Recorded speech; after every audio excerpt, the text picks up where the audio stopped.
we're continuing our tour through past interviews I've done with Trump supporters.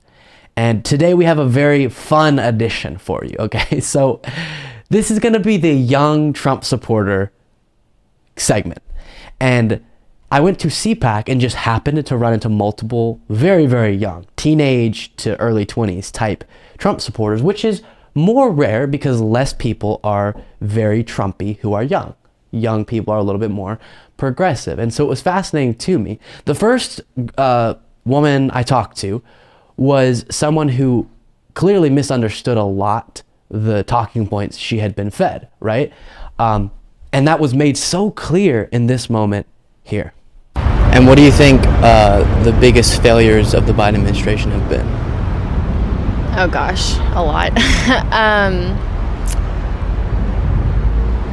Well, he says that he has done things when he hasn't, such as contributed to border security. I think for one thing, our president is Biden, but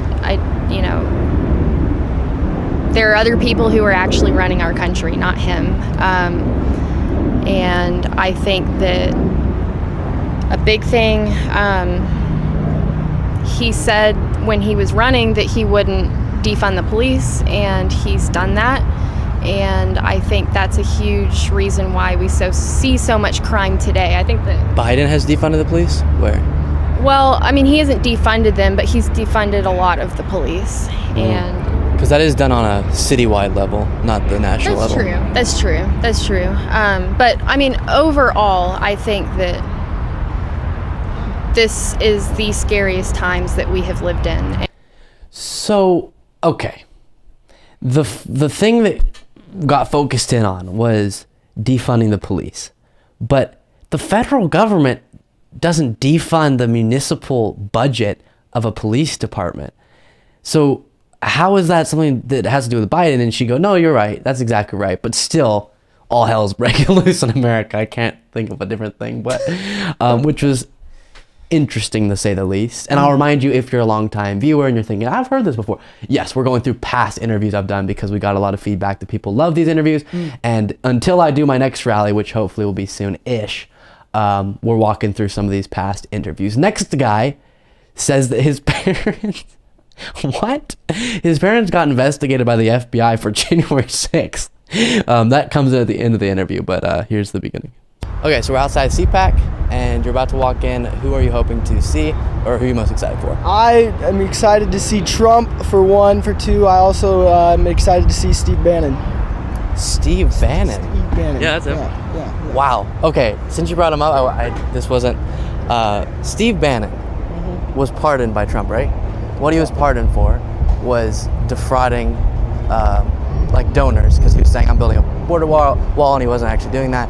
He was spending it on personal stuff. That's why Trump had to pardon him. I don't understand, because there's so many people within the conservative movement that I understand why you'd support them. They believe your things, but they directly defrauded the people that they now are hoping to support them. How do you forgive Steve Bannon for that?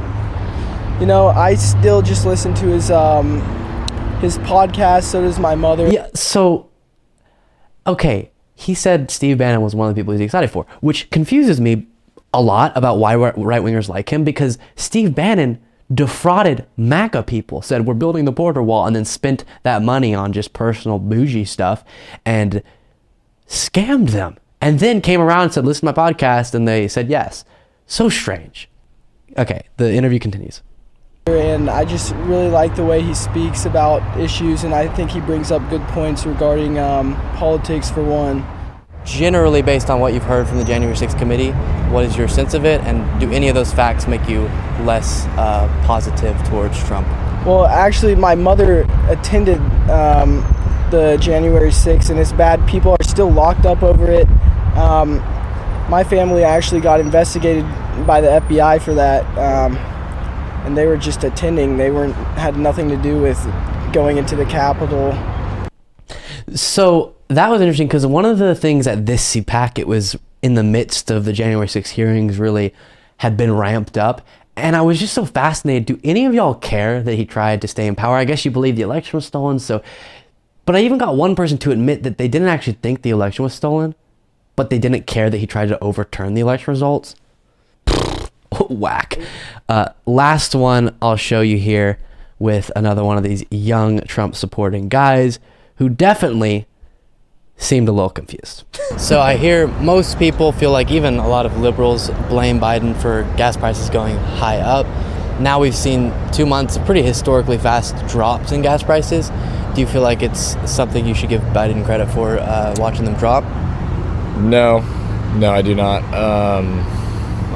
I feel like he's using our reserves and using our reserves to drop the gas prices and to trying to find the word here to basically fluctuate them just for a short period of time. Then I think they'll end up rising right back up to where they were. Have you kept up at all with the January 6th committee hearings and kind of looking into what led because you think it's kind of stupid or what? Yeah. I just really don't see too much of a point in it, and that's it.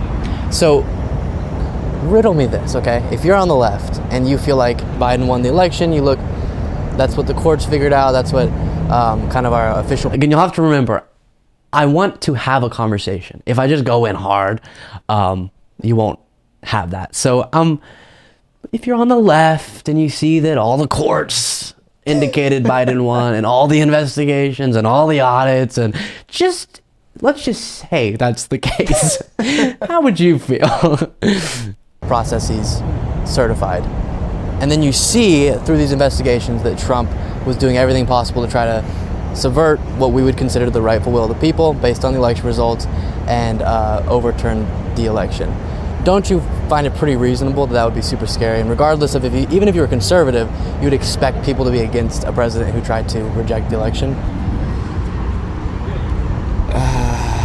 Not necessarily. With all of the stuff behind all the election fraud, I feel like I think he has every right to say that it was not a fair election. Even though all the court cases didn't find that? Yes, I do. You think it? I think it's a little bit corrupt, and I think our government's a little bit corrupt, and I think they really covered it up really well, and yeah. So I hear, so I will say what's so fascinating about this is this guy actually had a lot of curiosity. So once I finished the interview with him, he kind of started asking, so explain, what did you mean when you said all the court cases are blah, blah, blah, blah. And we kind of had a back and forth that was pretty reasonable. And I walked him through why I have come to the conclusion that the election was not stolen based on all the election evidence and all these things. And he walked me through why he believed, and it was kind of everything we've heard before. But it was fascinating because perfectly reasonable, normal, chill conversation. But the subject matter of the conversation is, you believe that literally Joe Biden and all these people somehow manufactured this massive, never done in U.S. history, incredible opt to steal the election in our incredibly intricate and localized and complex election process. And I believe that that didn't happen.